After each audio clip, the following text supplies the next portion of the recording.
Omwaka ogu Rotary Club zone zo mu ihanga zine ekigendererwa cyo kurundana biliyoni 2 okuruga mu kwiruka oku. Konka kuyantutandika sente twatungire twakozere ibintu byingi munonga.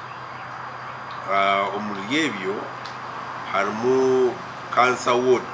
Harimu cancer ward twakozere eri Nsambya hospital erimu ebitanda 36.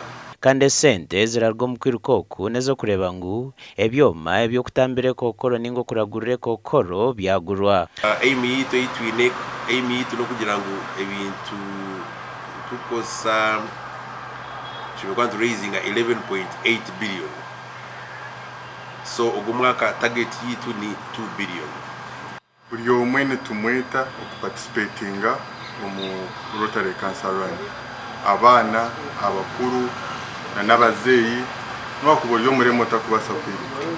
Abo kuba abemiringo nyingi wakubasa contributinga mu yeji Cancer Run.